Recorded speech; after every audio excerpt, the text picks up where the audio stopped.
বন্ধুসকল, আপুনি প্ৰথমতে আপোনাৰ মোবাইলৰ গুগল ক্ৰম অপেন কৰিব। গুগল ক্ৰম অপেন কৰি আপুনি গুগলত টাইপ কৰিব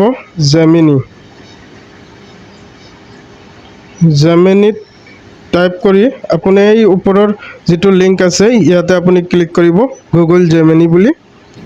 ইয়াতে ক্লিক কৰিব আৰু আপুনি দেখা পাইছে এইটো ইণ্টাৰফেচ আহিছে। গতিকে ইয়াতে আপুনি এই টুলছত যাব। ইয়াতে টুলছত যাব। টুলছত ক্লিক কৰাৰ পিছত আপুনি ক্ৰিয়েট ইমেজ, এই বেনানা বুলি আছে, আপুনি চাওক এই বেনানা বুলি এটা অপশ্যন আছে।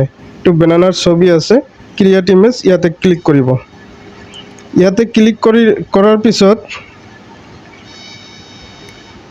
আপুনি এই বেনানাত ক্লিক কৰাৰ পিছত আপুনি ইয়াতে প্লাছ আইকন যিটো আছে ইয়াতে ক্লিক কৰিব।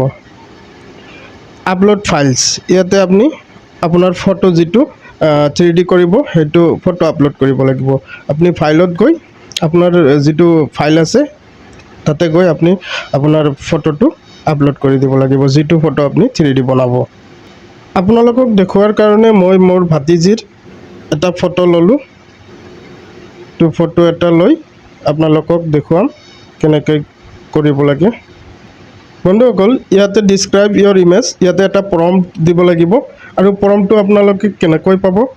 আপুনি মোৰ পেজটো প্ৰথমতে ফ'ল' কৰিব। ফ'ল' কৰি কমেণ্ট বক্সত যাব।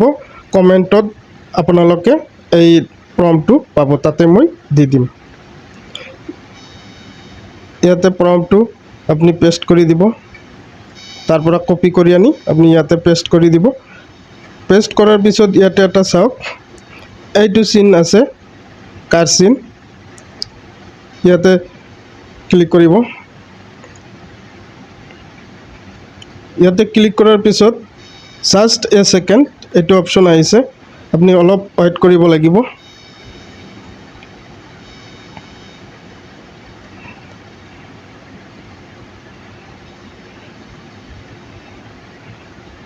এয়াই ফটোটো ৰেডি কৰি আছে।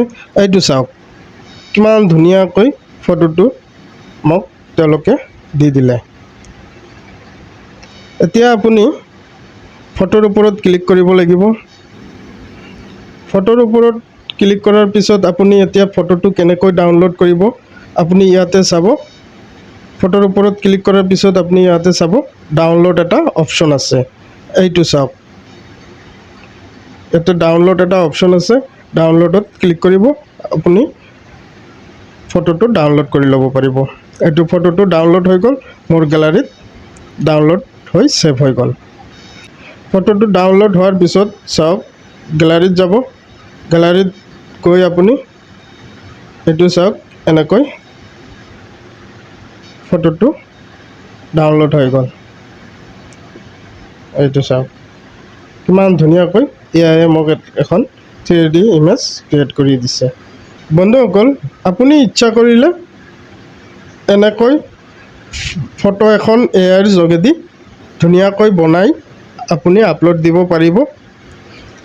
আৰু বন্ধুসকল, আপোনালোকক এটা ৰিকুৱেষ্ট, আপোনালোকে মোৰ ফেচবুক পেজটো ফ'ল' কৰিব আৰু লাইক কমেণ্ট শ্বেয়াৰ কৰি বেলেগক দেখাৰ কাৰণে বা এইটো সুযোগ লোৱাৰ কাৰণে সুবিধা কৰি দিব।